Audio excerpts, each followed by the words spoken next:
Hello guys, welcome to choice kitchen. இன்னைக்கு bachelors ரெசிபியில் பாத்தீங்கன்னா தக்காளி தொக்கு தான். இது தக்காளி தொக்கு எப்படி ப்ரிப்பேர் பண்ண போறோம்னு பார்க்கலாமா? இதுக்கு தேவையான இன்கிரீடியன்ஸ் பாத்தீங்கன்னா வரமிளகாய் எடுத்திருக்கேன், பூண்டு ஒரு 15 பல் எடுத்திருக்கேன், கறிவேப்பிலை 2 தண்டு, காஷ்மீரி சில்லி பவுடர் 2 ஸ்பூன் எடுத்திருக்கேன், மஞ்சள்தூள் 1/2 ஸ்பூன் எடுத்திருக்கேன், கடுகு 1 ஸ்பூன் எடுத்திருக்கேன், வெந்தயம் 1/2 ஸ்பூன் எடுத்திருக்கேன், சால்ட் தேவையானது.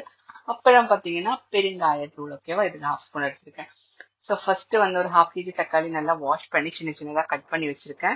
ஸோ அதுக்கப்புறம் பாத்தீங்கன்னா கடுகும் வெந்தயம் நல்லா வறுத்ததுக்கு அப்புறம் மிக்சியில போட்டு பொடியா அரைக்கணும். அதுக்கப்புறம் ஒரு தவால ஒரு 6 ஸ்பூன் வந்து எண்ணெய் ஊற்றி அதுல வந்து கொஞ்சம் கடுகு கறிவேப்பிலை போட்டு நல்லா வதக்கினதும் இந்த தக்காளி கட் பண்ணி வச்சிருக்க தக்காளி இதுல எடுத்து போட்டு நல்லா வதக்கிட்டே இருக்கணும். ஒரு 5 to 10 minutes மூடி வச்சு நல்லா வேகணும். அடி பிடிக்காம பாத்துக்கணும். சம்டைம்ஸ் வந்து கிளறி விட்டணும், சரியா? ஸோ நான் ஏன் கட் பண்ணி, ஒரு சிலர் வந்து அரைச்சு கூட யூஸ் பண்ணுவாங்க. அரைச்சுன்னா அந்த தக்காளி தொக்கு அந்த டெக்ஸ்டர் வராது நமக்கு.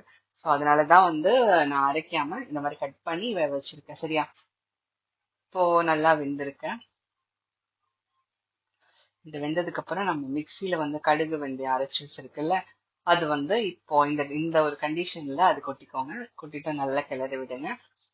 அதுக்கப்புறம் நம்ம வந்து 2 ஸ்பூன் காஷ்மீரி சில்லி பவுடர் எடுத்திருக்கேன். ஏன்னா அது காரம் கம்மியா இருக்கும், நல்ல கலரும் கொடுக்கும், சரியா? ஸோ அது காஷ்மீரி பவுடர் எடுத்துக்கோங்க. ஒன் கேஸ் காரம் ரொம்ப அதிகமா வேணும்னா அதுக்கேற்ற மாதிரி இன்னொரு 1/2 ஸ்பூன் 1 ஸ்பூன் நீங்க கொஞ்சம் அடிஷனலா ஆட் பண்ணிக்கோங்க. இப்ப பாருங்க நல்லா வெந்து வந்திருக்கு.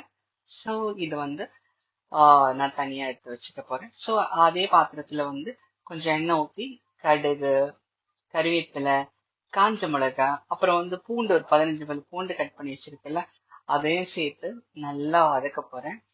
நல்லா வதக்கும் போது இப்போ ஸ்மெல்லு பார்த்தீங்கன்னா வேற லெவல்ல இருக்கும். இந்த காஞ்ச மிளகும் கறிவேப்பிலையும் எப்பவுமே எண்ணெயில வதங்கும் போது நல்லா ஒரு ஸ்மெல் வரும், சூப்பரா இருக்கும். இது வந்து பாத்தீங்கன்னா நம்ம ஒரு 1 month கூட வச்சுக்கலாம். ஏன்னா இது எதுவுமே வந்து பச்சையா நம்ம போட போறது எல்லாமே ஃப்ரை பண்ணி தானே எடுக்கிறோம். ஸோ இந்த டைம்ல பாத்தீங்கன்னா நம்ம வந்து பெருங்காயத்தூள் ஆட் பண்ணிக்கலாம். பெருங்காயத்தூள் அடி பிடிக்காம பார்த்துக்கோங்க. எப்பவுமே சிம்ல தான் வச்சிடணும், இல்லைன்னா எல்லாமே கருவும் போது வேற ஸ்மெல் ஆயிடும்.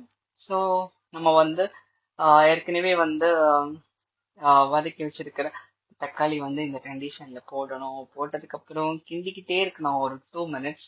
கிண்டினதுக்கு அப்புறம் மறுபடியும் ஒரு மூடி வச்சு இந்த எண்ணெய் வந்து பிழிஞ்ச வர வரைக்கும் கொஞ்சம் மூணு பாருங்க. எண்ணெய் நல்லா வெளியே வந்துட்டே இருக்குது பாத்தீங்க.